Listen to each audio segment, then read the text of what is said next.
Aquela calma, sabe? Vamos lá? Tá tudo bem, nada tá acontecendo. Manda o time code ali, gente. Vou falar, gente. Ó.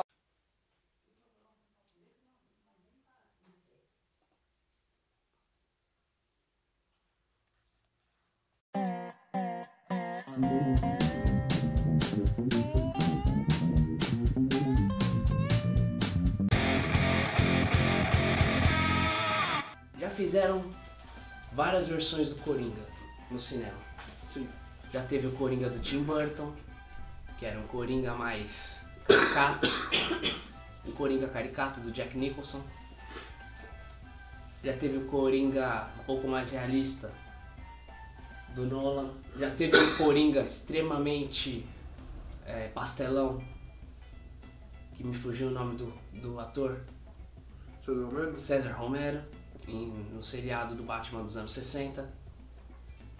Tem Acho que o Luke Skywalker que dubla o Coringa nas versões animadas, o Mark Hamill. E cara, pra você fazer um Coringa, inclusive. pra você fazer um Coringa muito diferente daquilo que já foi feito, talvez tenha sido uma tarefa um pouco mais complicada pro Jared Leto, mas ele abraçou a proposta de fazer um personagem que era um gangster, que mais parecido com um funkeiro, na verdade, né? Porque eu nunca vi um Funkeiro personagem com tanta tatuagem assim, parece um gibi, realmente. Fora o valor ao material. O valor é o material clássico, é o material, a essência do personagem. A essência do personagem, ela se manteve. Coringa consumista. Não que ele... Tirando o fato dele ser consumista ou não, mas assim... A essência do personagem, a loucura, a anarquia, você ainda consegue enxergar no personagem. Você consegue enxergar que ele é um psicopata, um louco, é um palhaço. E que ele também é um cara do crime, ele é o príncipe do crime. O Coringa, nos quadrinhos, ele é conhecido como o príncipe do crime. E ele comanda Gotham toda ali, os loucos. Ele tem uma boate, ele faz da Arlequina a sua garota de programa. Quando tem aquela cena em que ele... Desculpa, mas essa flor do Coringa aqui, ela não solta aquela aguinha. Mas, faz parte. O orçamento não é da Warner. Mas pode ser, viu? Tamo facinho, ó. Estamos.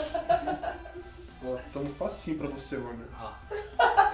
A gente adora mamar. Pera aí. A gente mama. Pera aí, vamos com calma, viu? Vamos com calma, viu? A gente adora dar uma mamada aqui, ó. Vamos com calma. Vamos com muita calma, viu, Warner? A gente tá facinho, mas não tanto assim. Você tava falando sobre as motivações do Coringa. As motivações do Coringa tirando eu? Sim, tirando uma parte de você. O que é aquela cena do celular, hein? Aquela cena do celular, fala pra mim. Aquilo O ali... que são aqueles emojis? Deveriam fazer aqueles emojis. Não tem no meu WhatsApp aquele emoji. Digamos que haviam coisas que você podia eliminar na edição e haviam coisas que seria melhor não ter eliminado. Eu sou bravo John Gilroy, que inclusive já editou o Abutre. Pode repetir, por favor, o nome do rapaz? John Gilroy. Gilroy. Gilroy, que inclusive trabalhou na edição do Abutre, trabalhou na edição de Ciclo de Fogo. O Legal Born Salt. Ele... Claro, o diretor que dá a última palavra, né? Quando vai editar, Normalmente. vai sentar do lado do diretor, o diretor vai falar amém e ele vai lá e executa. Mas poderia ter sido feito algumas coisas. A edição fodeu o filme. A edição tem... Eu acho que começou com o roteiro, cara. Eu acho que começou com o roteiro e a edição foi lá e terminou de executar. Eu ia falar uma besteira, mas deixa quieto. Ah, mas tem tantas cenas excluídas. Pode ter sido roteiro, cara. Eles Mas talvez com estejam todo- querendo vender um Blu-ray Com todas as cenas excluídas, ou querendo vender com uma todas versão as- estendida. com todas as cenas excluídas, aquele monte de flashback vai estar inserido, aquele monte de trilha sonora vai estar Vai inserido. continuar. E com todas as cenas inseridas, haverão sempre aquele monte de entradinha dos personagens, introdução dos personagens, se você ter feito um desenvolvimento maior com eles em projetos anteriores. O máximo que você vai conseguir com cenas estendidas são alguns erros de continuidade, por exemplo, que aconteceu no Batman vs Superman, que a gente fala da Lois Lane, que ela tá no prédio e depois ela já tá ali com eles, com os dois. Aqui na cena estendida você consegue corrigir. Eu vi a cena estendida, mostra ela pegando helicóptero ali no Uma pergunta. onde ela trabalhava. Mas no Esquadrão Suicida, esse tipo de coisa é o máximo que você vai conseguir corrigir. Agora, questões de roteiro, por exemplo, questões técnicas, desenvolvimento dos personagens, questões técnicas como, por exemplo, a apresentação dos conflitos, esse tipo de coisa assim estendida não vai te A única resposta que eu vejo pra isso é que eles fizeram ao contrário.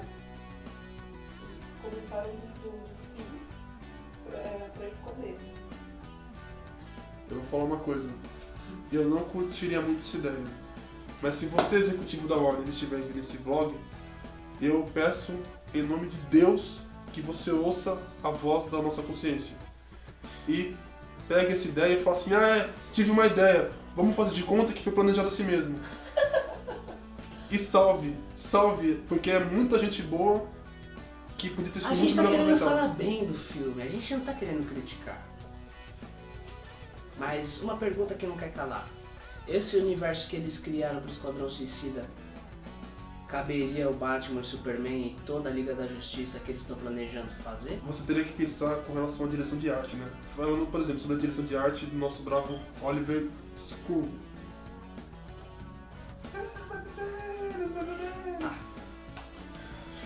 Falando sobre a direção de arte, esse filme ele é diferente dos outros filmes da franquia da DC. Ele é diferente do Batman vs Superman. Quiseram fazer do Esquadrão Suicida um Marvel dentro da DC? Um colorido a mais? No que diz respeito à arte, no que diz respeito à fotografia, eu ainda vi muito daquela identidade da DC. Eu vi a fotografia seguindo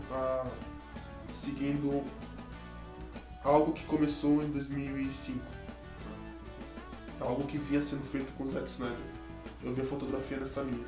A arte, eu já vi uma diferença. Não é uma crítica. Eu realmente gostei da direção de arte. Também gostei. Realmente gostei. Mas Só não gostei da roupagem do Coringa. O personagem Não, tá sim. muito bacana. Mas assim, algumas coisas no figurino. Tirando aquele terno branco, que fica muito maneiro. Aquele terno branco nele.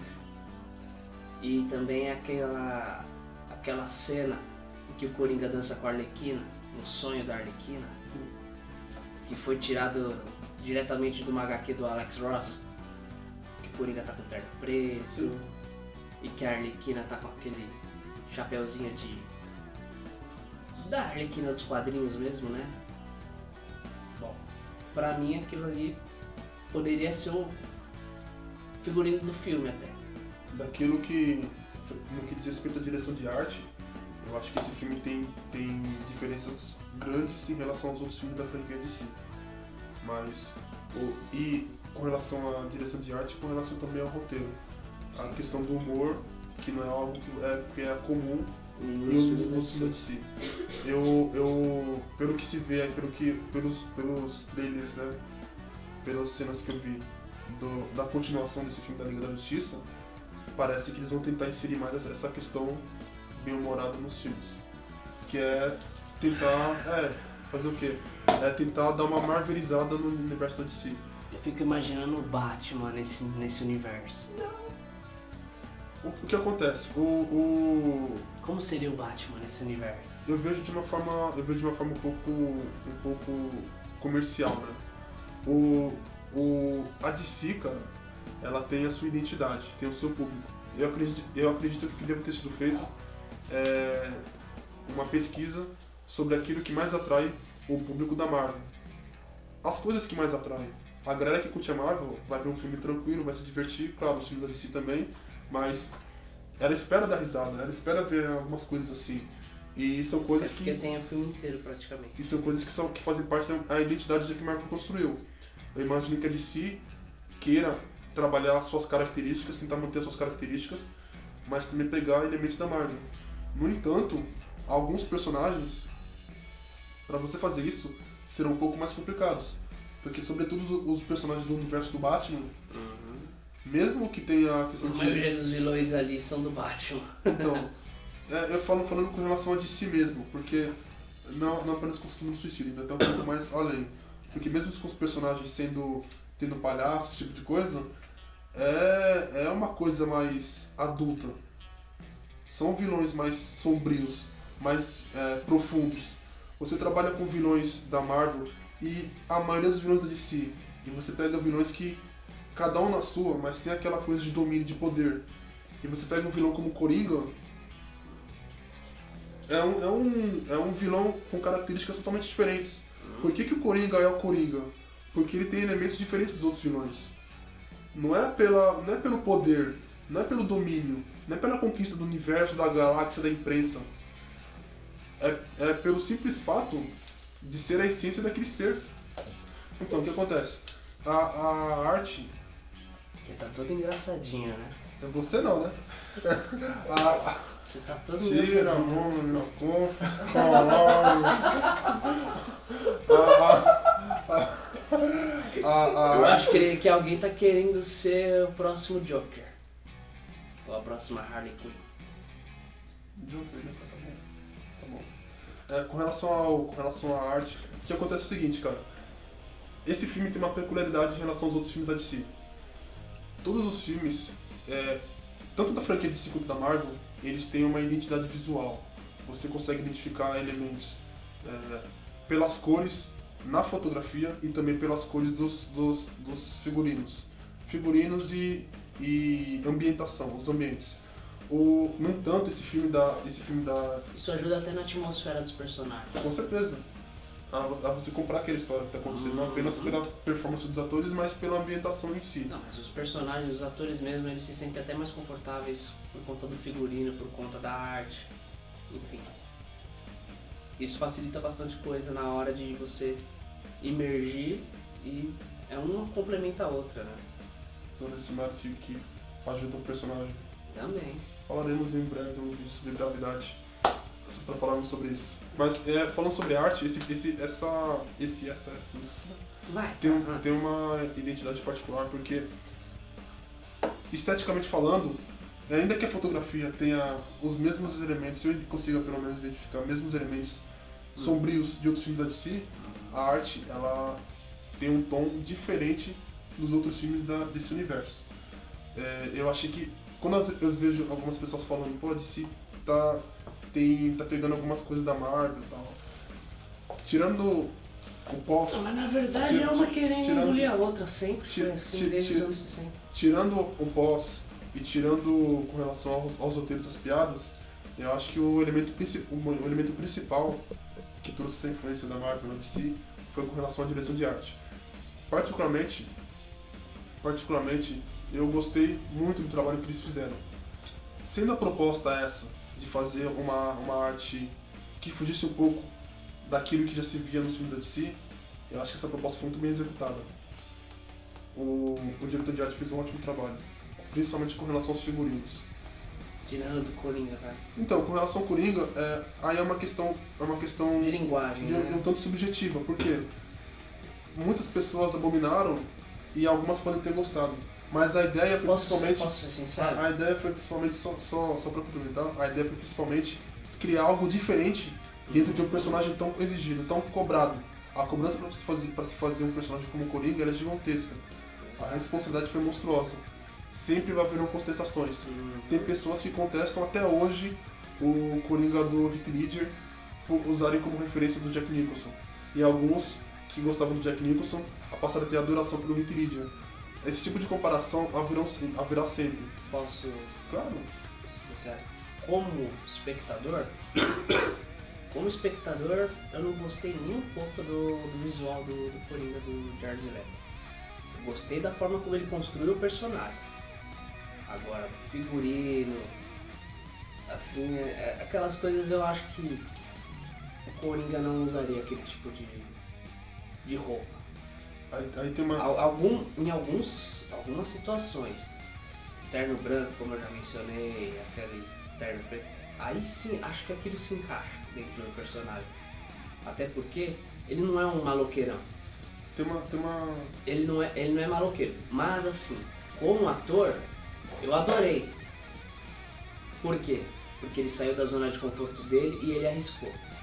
Se ele não tivesse arriscado, falariam que ele simplesmente fez uma cópia dos outros Coringas.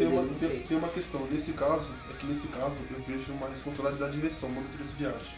Sim. Porque a direção passou essa ideia para a direção de arte.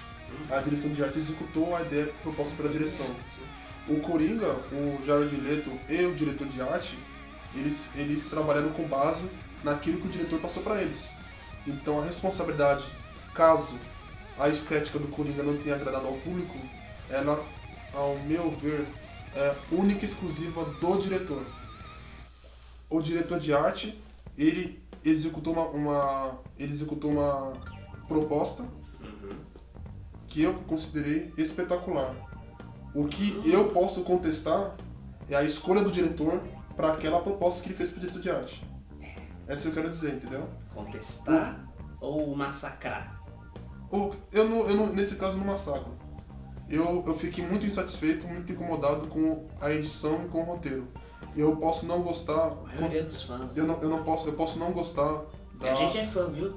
Eu posso não gostar da forma como o Coringa foi desenvolvido, esteticamente. Mas houveram outros elementos do Coringa que me desagradaram mais. Por exemplo, o luxo do personagem. É uma coisa que, pensando em Coringa, é uma coisa que eu não consigo associar. A loucura do personagem foi muito bem feita pelo Jared Leto. Isso E com certeza também em parceria com a direção. Isso. Mas voltar. Mas a questão do consumismo dele, a questão das roupas, das joias, isso não é claro que a gente sempre vai associar isso à direção de arte, porque é um objeto, tudo que está na frente da câmera é a direção de arte. Mas se está ali é porque o diretor quis. Exato. Entendeu? O que você tem que pensar é o seguinte: o cenário foi feita uma proposta para tal cenário. Se aquele cenário foi bem construído, é o mérito da direção de arte. Se aquele cenário foi mal construído, é demérito da direção de arte. Agora, se você não gosta daquele cenário, é por conta da escolha da direção. Aí que está a diferença. O diretor passa a referência, o diretor de arte executa com base naquela referência. Agora, se executa bem ou mal, é por conta do trabalho do diretor de arte. Agora, se a ideia não foi boa de acordo com o filme, aí é uma questão da direção. Sim. Então eu acho que com base nisso, o demérito que muita gente questiona com relação à estética do Coringa, e mesmo aos valores do Coringa, que aí não é arte, aí é uma outra área, roteiro, ser mais roteiro, eu acho que isso está mais relacionado aos erros da direção. A gente falou sobre o Coringa, mas funcionou muito bem para os outros personagens. Sim. A roupagem que deram para o Crocodilo, por exemplo, foi maravilhosa. Sim, com certeza. Para Arlequina, então, nem se fala. Sim. Coube perfeitamente dentro daquele... Sim, e a referência, inclusive, da cantora da banda Blonde, que fez muito sucesso nos anos 70 e 80. A atriz, ela não gostou nem um pouco disso, por conta de mostrar o corpo, esse tipo de coisa, ela se sentiu incomodada. Mas, não, ela fez Eu não me senti incomodado. Mas acho que ela também deve ter se sentido incomodada no Lobo de Wall Street, mas não falou nada pro Scorsese, né? Então, né? Com relação à fotografia, eu acho que ela manteve a ideia... A fotografia, sim, conseguiu ter aquela pegada sombria. Aquela pegada sombria, aquele padrão de si. Você vê, a arte trabalhou uma ideia diferente. Iluminação também. Uma ideia diferente. No entanto, o filme permanecia sombrio. O filme permanecia sombrio, que é uma característica dos filmes da DC. Personagens, alguns eram sombrios, como o Diabo, por exemplo. Sim. Favorecia muito. Sim. A magia, que era pra ser uma coisa... uma dualidade ali entre a doutora e o ego, né? O outro ser mitológico lá. Sim. Era pra ter sido muito mais sombrio daquilo que foi. Não me comprou tanto. Sim. Mas os outros personagens, o pistoleiro, por exemplo, do Smith, ele tá sombrio. Sim, e na verdade, aí que tá, a gente fala muito... Esse filme teve muita crítica em relação ao que foi feito pela direção. Mas não pode se esquecer também de méritos que ele teve. Sim, O trabalho que ele fez com os atores foi impecável. Eu achei impecável. Todos os atores, as performances me convenceram. Eu faço uma ressalva, um nível abaixo, a atriz Cara Delevingne. Mas com relação às demais atuações, elas venderam muito bem os personagens. E eu queria fazer só dar um parênteses a dois atores que fizeram esse filme. Joel Kinnaman e Viola Davis.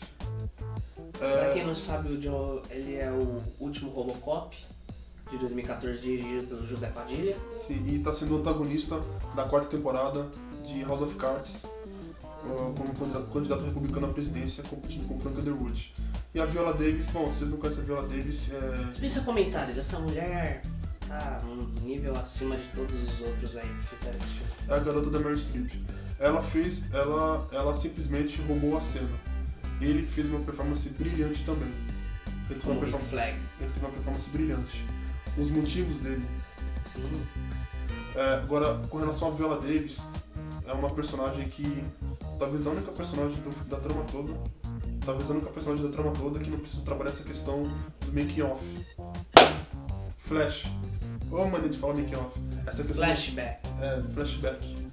Você vai falar sobre a Viola Davis? Aproveita que eu dou cara de mal que olhando, ficou engraçado. Você vai falar sobre a Viola Davis?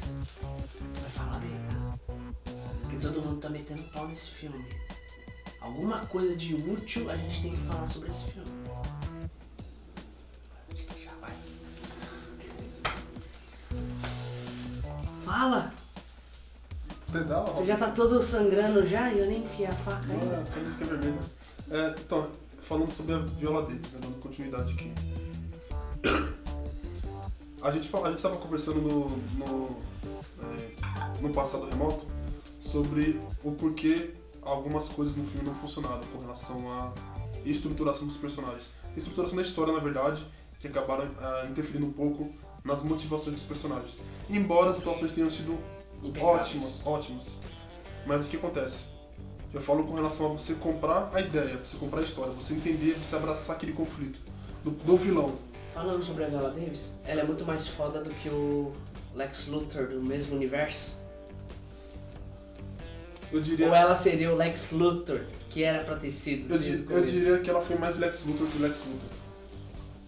Mas com relação a algumas peculiaridades, você tem que separá-la como nesse filme, ao meu ver, como atriz e como uma pessoa que se beneficiou da forma como a história foi construída. Ela é uma personagem que não teve flashback. Ela é diferente dos outros personagens. Ela é uma personagem que você conhecia quem ela era na medida que o filme se desenvolvia. Diferente dos outros personagens. Os outros personagens, você sabendo um pouquinho da motivação deles com relação aos flashbacks. Quando você conhece o personagem, na medida que você vê a história sendo contada, você passa a achar aquilo, a entender aquilo como algo mais vivo. Pela forma como a atriz, por si só, que é genial, ela não é boa, ela não é talentosa. Ela é de outro planeta. Ela é de outro planeta, ela tá em outro nível. Acima dos outros. Ela é nível Meryl Streep, nível Hilary Swank, desse pessoal pra cima, entendeu? Ela é dessas. Ela é dessas, fazer o quê? O que acontece? Ah, Viola. A personagem Viola, dela... minha Viola. Continua. Inclusive é bom programa, agora seria mais do rock, mas é um bom programa. Você conhece a personagem, as ambições, as motivações dos personagens, os conflitos e os obstáculos dela, os traços da personalidade dela no decorrer da história, no decorrer da trama. Não é uma coisa que você percebe que ela já é assim, estereotipada. Estereotipada não, que até é uma sacanagem com os outros personagens. Mas não é uma personagem que já está criada como os outros personagens. Que eles têm uma transformação, uma justificativa para aquela transformação dos flashbacks. Embora ela já tenha aquela característica desde o começo do filme, você não sabe que ela tem aquela característica até ver o filme. Os outros personagens você vai saber como eles são e o que os motivaram pelos flashbacks. Ela não precisou de flashback, ela é a única personagem que teve o seu desenvolvimento feito de forma linear. Isso também fez uma diferença muito grande É uma coisa que a gente, eu pelo menos procurei informações referentes a isso, eu não vi pessoas falando sobre isso. Você tem que dar um mérito, sim, pra atriz. Pausa aí. Pausa. Não, pode vir. É um pudinzinho. A gente vai usar por exposição. Se tiver gravando, a gente vai usar. Quanto tempo a gente? 4 minutos e 1. Então tá 6 minutos. Mano, falando daquela vez é difícil, não. É assim, tem que começar a ter que parar um dia. Então, tem duas características aí, né? Que é só pra concluir. Uhum. Além da genialidade da atriz, que obviamente ia reproduzir as intenções de David Ayer, também tem o fato dela ter se beneficiado. Nesse caso, ela foi beneficiada pela forma como o roteiro foi estruturado. Sim. Porque a favor da personagem dela. A favor da personagem dela. Até porque no momento, os personagens não foram capturados por ela. Ela simplesmente tinha conhecimento, tinha todos os documentos necessários a respeito da história dos personagens. Os personagens não tinham absolutamente nenhuma informação a respeito dela. E ela se beneficiou dessa vantagem que ela tinha sobre eles e de tudo que ela sabia sobre eles para usá-los na missão que ela tinha. E o mais interessante foi que no final do filme ela simplesmente passa todos os dados que ela conhece pro Bruce Wayne. Eu acho que começa a nascer uma linda história de amor, só que não, entre Viola Davis e Ben Affleck.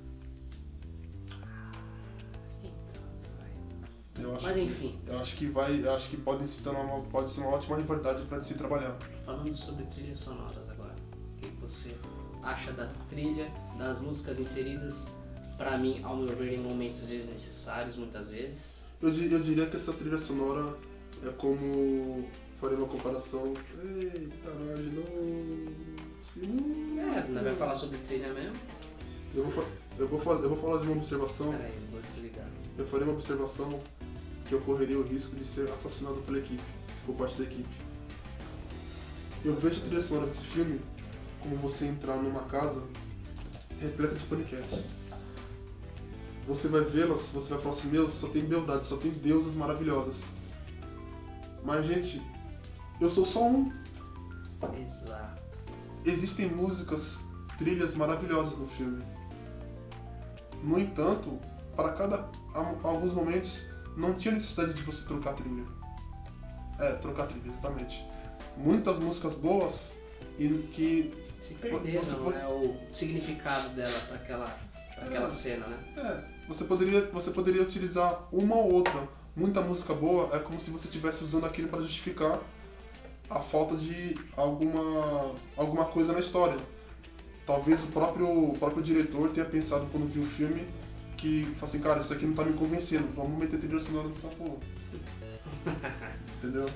Talvez tenha sido uma fuga pra melhorar o roteiro que não foi tão bem escrito, talvez. O David Ayer, na próxima vez, cara, me dá uma ligada pro Hans Zimmer, velho. Mesmo que ele faça uma trilha só pra você, vai ser aquela trilha que vai marcar seu coração. Liga pro seu pudinzinho. E você será feliz pro resto da vida. Não adianta você querer abraçar um monte de trilha. Busca aquela que preenche seu coração, aquela que preenche sua alma. É isso, né? É isso. Poxa, algumas curiosidades, então, sobre o filme. Você tem? Os bastidores, em relação a personagens, talvez. O Jared Leto, bom, a maioria já deve saber. Não que tenha assustado, talvez incomodado alguns atores, como a Viola Davis, por exemplo, mas ela elogiou a dedicação dele. Pelo menos ele estava dentro do personagem, ele estava focado, e isso já quer dizer muita coisa sobre o profissionalismo e sobre a pessoa que ele é. É um cara focado, é um cara determinado, que tinha um peso gigantesco nas costas, tinha uma responsabilidade imensa que foi dada a ele, e ele, ao meu ver, ele conseguiu cumprir o que ele podia através do processo dele. Sim. Muitas vezes o resultado pode não ser o desejado, mas se você observar o processo e ver o que o cara fez, talvez não tenha sido culpa dele. Não acho que tenha sido culpa dele. Não é? Acho que ele foi vítima da direção, das escolhas da direção. Então, e sobre o processo dele, ele assustou alguns membros da equipe justamente por estar tão dedicado assim no personagem. ele querendo talvez criar uma ligação com a Margot Robbie, criar um cordão energético ali entre os personagens, ter uma ligação entre eles mais... uma ligação mais forte, ele enviava presentes para todos os membros da equipe. Então, ele chegou a enviar um ratinho de estimação para ela, numa caixa, e que se tornou um mascote da equipe inteira, junto com uma carta linda de amor para ela. Ele enviou também camisinhas que possivelmente foram usadas para membros da equipe. Ele enviou um porco morto também para alguns membros da equipe. Não, aqui não tem um porco morto pra mim. Mas um porco E assim eu nunca ganhei. inteiro, sabe? Enfim, ele enviou alguns presentes, por exemplo, pro pistoleiro. Ele enviou munição, uma caixa de munição de presente pro pistoleiro, pro Will Smith. Ele não deu camisinhas pro pistoleiro, não? Acho que talvez pra Harley Quinn, né? Talvez fosse, né? Mais óbvio. Não, você entendeu? Sacou? Falou no pistoleiro? Tá dando camisa pra todo mundo, dá camisa pro pistoleiro. E chega em casa, você vai surpresa. E o mais interessante foi que o Will Smith, a Viola Davis e todos os outros personagens, todos os outros atores, eles incentivaram essa postura do Jared Leto, né? Eles incentivaram o Jared Leto a fazer isso e eles confirmaram que eles não conheceram o Jared Leto durante as filmagens. Somente após as filmagens foram que eles conseguiram saber quem realmente era o ator. Eles só conheceram o Coringa durante todo o processo, durante toda a filmagem. E isso conta muito pro currículo do ator na hora que ele for fazer um próximo filme. Ele tem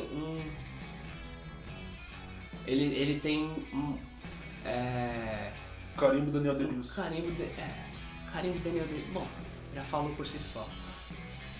E é isso, galera. Bom, então, você quer falar algumas palavrinhas? Aqui estou mais um dia sobre orar seminário de Virgínia. Então, se inscrevam no nosso canal, curtam a nossa página no Face, curtam o nosso Insta, que eu vou curtir o pescoço do Robin.